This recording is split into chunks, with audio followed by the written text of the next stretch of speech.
Welcome back to another segment of Behind the Scenes of the Waltons. Today, I'm going to be taking up an episode in season 9. This is episode number 4, The Triumph.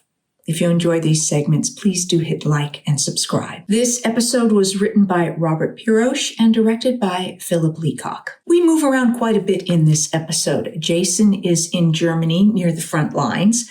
We have things going on back at home where we see that the Baldwin sisters are planning to throw a soiree for some of the soldiers that are stationed nearby, and they don't have enough ration coupons to get all the items they want. Ike and Corabeth, decide, well, it's okay. It's for the servicemen. It's important, so they can bring the coupons at a later date. However, unbeknownst to them, there is an agent, OPA investigator. Parsons is there in the store, and he's had a report that the Godzies have been consistently letting people have things without having the ration coupons. This is a violation, and he is writing them up for it, and they will have to appear before the ration board. At home, the women are also complaining about all the shortages and not having enough rations and things like that. Mary Ellen's trying to study. Cindy arrives and shares some of a letter with Ben where he talks about being someplace in the Pacific, but can't say where. Lots of things are crossed out on the letter. But she says that Ben claims it's beautiful. It's like a paradise there and the weather's terrific. And then we cut to a shot of Ben who is in the Pacific. He's in Japan, and they are getting absolutely drenched with rain. And he and another of the Seabees are sitting under an open tent, playing cards while the rain just absolutely pours outside. At the ration board meeting, the Baldwin sisters come to be character witnesses, but they are not helping the cause because they talk about how Ike does it all the time for them and how he gave them gas when they didn't have it so it's just not helping the cause. Time after time, they have sold us food without ration stamps. Once, when no soldiers showed up, Mr. Godsey sold us gasoline without stamps. We could never have made it if they hadn't let us have extra sugar. The ladies are trying to say is that they always turn in their ration stamps when they get their new book. Or the book after that. But a point of interest here that I saw is on the panel of the ration board, the gentleman sitting on the left-hand side of the screen is once again Lynn Storer, who was one of our regular stand-ins on the Waltons. So another case of them making use of one of our stand-ins for basically a non-speaking part, but they just needed somebody, and so they gave him this extra little opportunity to be on screen. In Germany, Jason's squad is down to about 3 men, and they have just been losing men in different skirmishes and things like that with the enemy. And another young man arrives. This is Willis, and he talks about his group having been wiped out, basically. And so he's been sent here to join their company.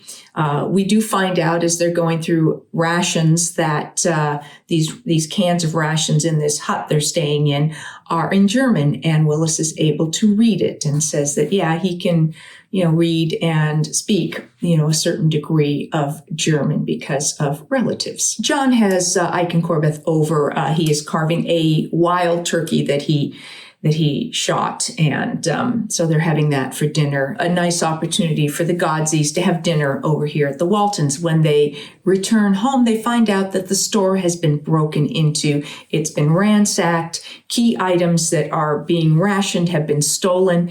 And it's sort of the last straw for them. And they're ready to pack it in terms of dealing with all of this and the rations and stuff. And Ike says he'll continue to sell gas, and Corabeth will continue with her real estate, but they're pretty much done with trying to run the store and function with everything that's going on. As we continue to bounce around between scenes, we go back to Germany, where Jason's company has gotten the orders to go flush out some Germans in a nearby village.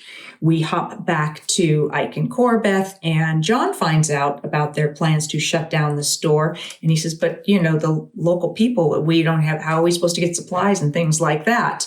And then we catch up with Jim Bob, who is trying to hitch a ride home, and a farmer picks him up who is, has a cart that's being pulled by a mule, and And he's just taking back roads and stuff like that. And Jim Bob doesn't quite know when he's likely to get home. As Jason's company is making its way through the terrain, the local area to get to this village. This was all shot on the back lot of the studio. Oh, sorry, spoiler, but this is the jungle area on the back lot of the studio where Drusilla's pond was and various different things like that.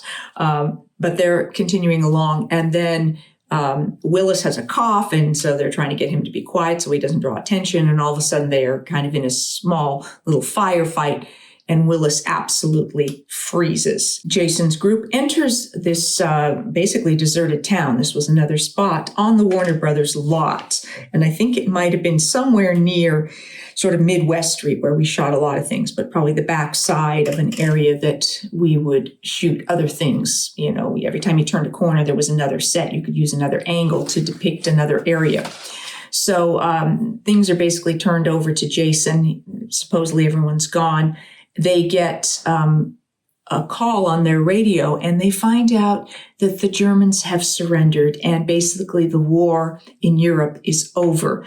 So they start to have a short celebration, and all of a sudden Jason spots a German sniper up in the window of a building. We leave Jason and his men for a bit, and we flip back home, and Jim Bob has managed to get home. He has caught a ride with someone, and there's this brief glimpse as he gets out of the car and says thank you to the woman. This is another one of our stand-ins. This was Debbie Richmond, who stood in for Michael and any of the other girls at times. So two of our stand-ins had little bits on camera in this episode. So Jim Bob's now home on leave, and he is the one that is able to tell the family that the war is over in Europe. They had not heard that yet. So they're very excited, but of course it's not over in the Pacific. So while we can celebrate that perhaps Jason and John Boy are no longer in danger, and Jim Bob's obviously home, but Ben is still somewhere in the Pacific. Lesko wants to start shooting at the sniper, but Jason's saying, no, we can't. A while ago, yes, we had a license, basically. We had the authority because of the war to take out this sniper, but now the war's over, and so we need to take him prisoner. So Jason says he's going to go into the building. He has Willis call out to him in German to tell him that the war's over, but he said that he doesn't believe it. He thinks they're lying and that it's, just a ruse to get him to surrender or that they're going to kill him or whatever. So Jason says, he has to go into the building. He's looking for another volunteer, and basically Willis. No one's going to volunteer. Jason goes, and then Willis decides he's going to go too. He sort of steps up to the mark. They get inside the building. Jason has Willis call out to him a couple more times. He, again, doesn't believe them. And all of a sudden, Willis he steps out. He puts his gun down and calls out to him. And the sniper comes down and sees Willis is putting his gun down.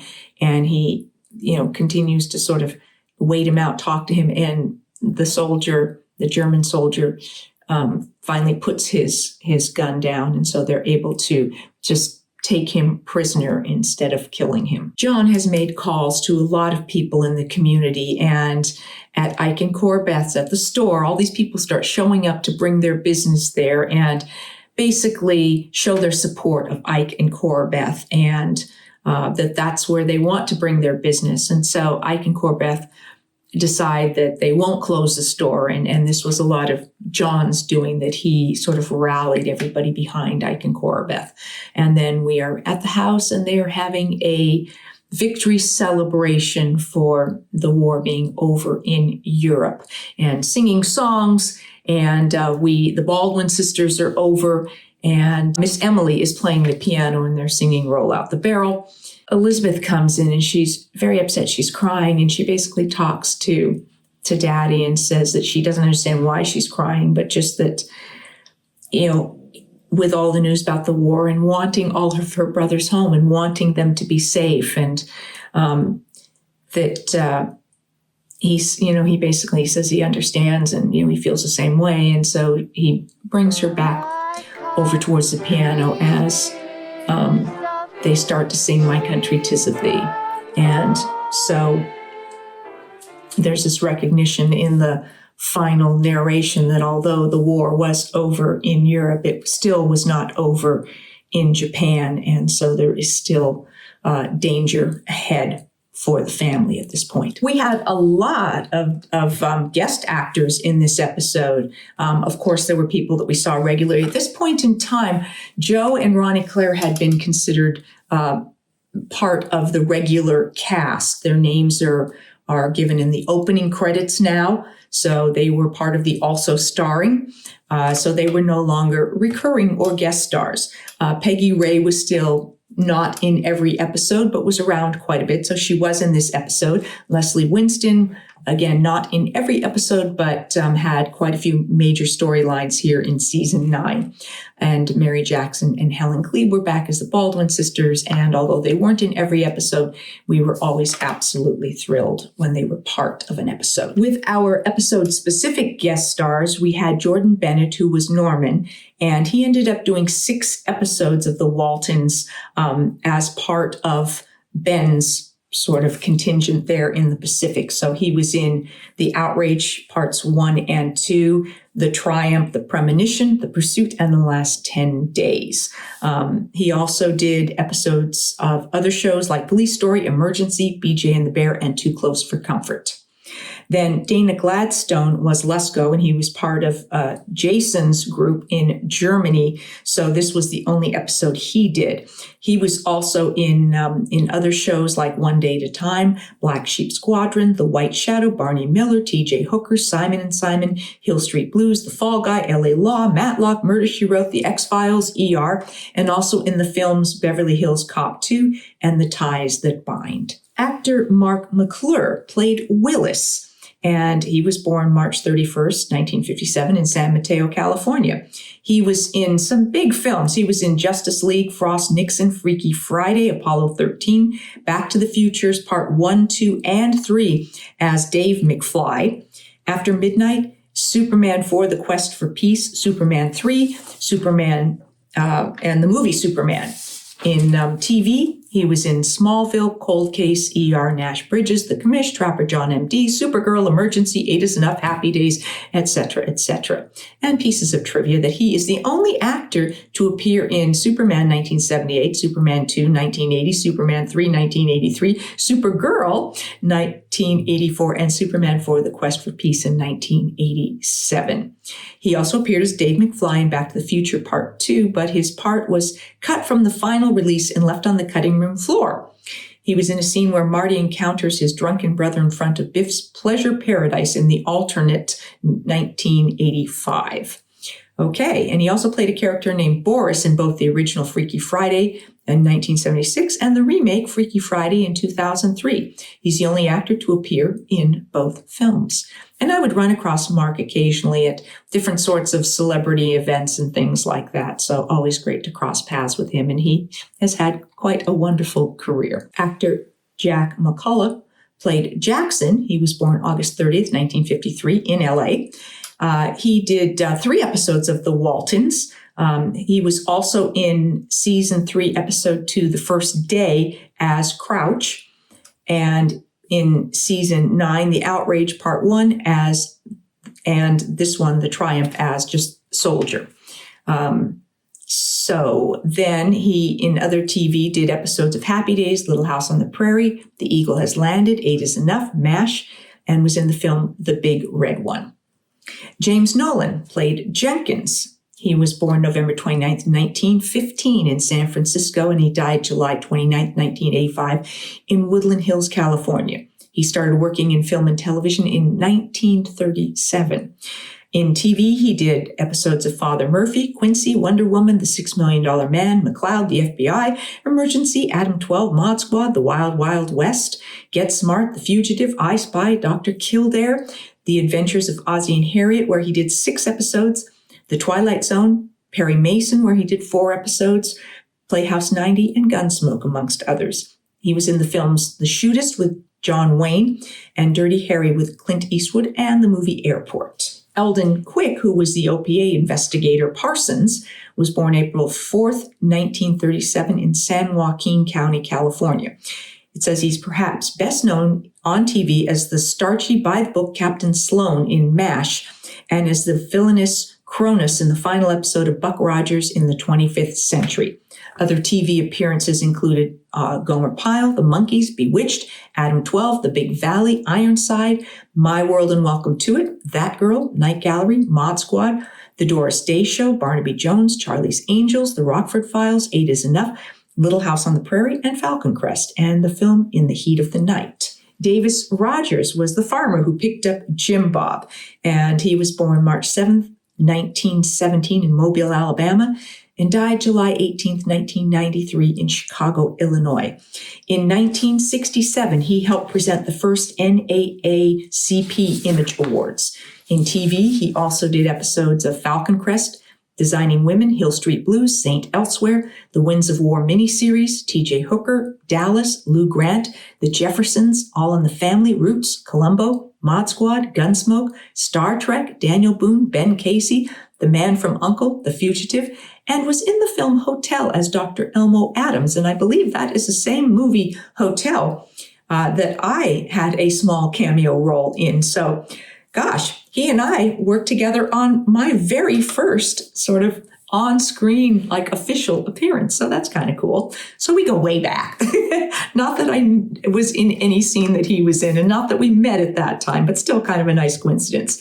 He did 3 episodes of The Waltons, Season 2, Episode 4, The Theft as Dewey, Season 6, Episode 18, In the Family Tree as Frank Nelson, and then here in the episode of Season 9, The Triumph. Hank Stoll was the voice of the lieutenant who gave them the news about the war being over. We just got word the Germans surrendered. It's all over. Come on back and help us celebrate. Over and out. He was born July 1st, 1927 in Bridgeport, Connecticut, and died December 15th, 2008 in Pittsburgh, Pennsylvania.